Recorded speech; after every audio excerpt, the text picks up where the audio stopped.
Brian dan Sally mengenyam pendidikan yang baik. Mereka bertemu dan akhirnya menikah. Mereka memiliki pekerjaan yang baik. Brian memiliki jabatan tinggi di sebuah perusahaan multinasional, berpenghasilan besar, mendapat fasilitas dari kantor berupa mobil dan rumah. Mereka sangat menikmati hidup. Sering nongkrong bersama di coffee shop sepulang kantor, nonton di bioskop, mampu membeli baju dan tas yang matching, dan pergi berlibur sesekali. Tapi, kenyataan sebenarnya tidaklah demikian. Utang kartu kredit mereka terus menumpuk tak berujung. Setiap akhir bulan merasa kehabisan uang. Mereka memiliki barang-barang bagus, tetapi tabungan masa depan kacau balau. Brian dengan mudah membeli ini, tapi bukan ini. Tabungan 100 juta pun rasanya masih jauh sekali.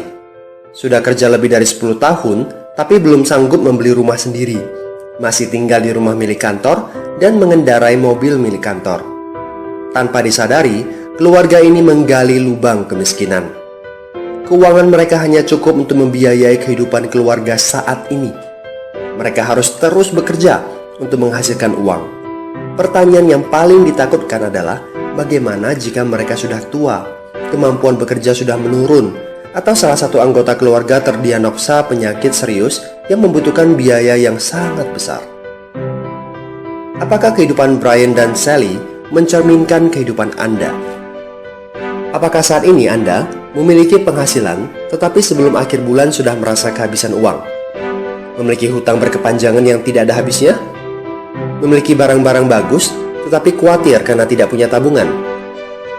Memiliki hidup yang berkecukupan, tetapi khawatir tidak mampu menyekolahkan anak-anak dengan baik? Memiliki rumah tinggal, tetapi berkemungkinan besar harus menjual rumah bagus ini karena tidak punya dana pensiun?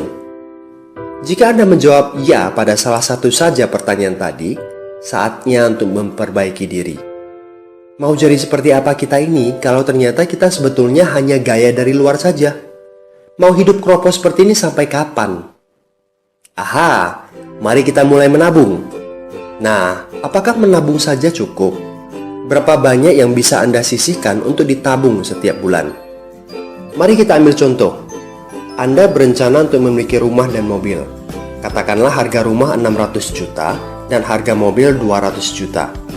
Jika Anda mampu menabung 5 juta per bulan, Anda membutuhkan 13 tahun untuk mendapatkan angka 800 juta.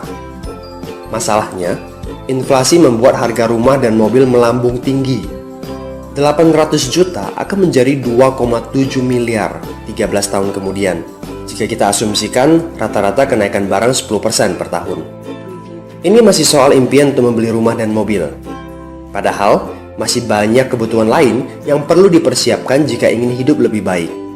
Bagaimana dengan persiapan dana hari tua? Agar di saat tua dan tidak sanggup bekerja lagi, Anda punya tabungan yang cukup untuk kebutuhan sehari-hari. Asuransi untuk keluarga? Dana pendidikan untuk anak-anak? Dana tak terduga untuk keperluan dadakan jika dibutuhkan, seperti keluarga sakit, dan lain-lain. Artinya, Anda perlu lebih banyak uang untuk ditabung. Bayangkan jika satu bulan Anda hanya bisa menabung kurang dari 5 juta. Sudah jelas, jika langkah Anda hanyalah menabung, Anda seperti sedang menggali lubang kemiskinan. Hal utama yang perlu Anda lakukan adalah meningkatkan penghasilan Anda. Anda mungkin bertanya bagaimana saya bisa melakukan itu dengan segala kesibukan yang saya miliki sekarang. Apakah saya bisa tetap mencari income tambahan di luar sana tanpa mengganggu pekerjaan utama saya? Seandainya bisa, apa yang bisa saya kerjakan saat ini? Nah, langkah pertama yang perlu Anda lakukan saat ini adalah menghubungi teman yang menunjukkan video ini kepada Anda. Dia punya akses untuk jawaban dari pertanyaan Anda. Informasi, itu yang Anda butuhkan saat ini. Terbukalah, seperti parasut, pikiran hanya dapat bekerja saat terbuka. So, segera hubungi teman Anda dan dapatkan video informasi berikutnya.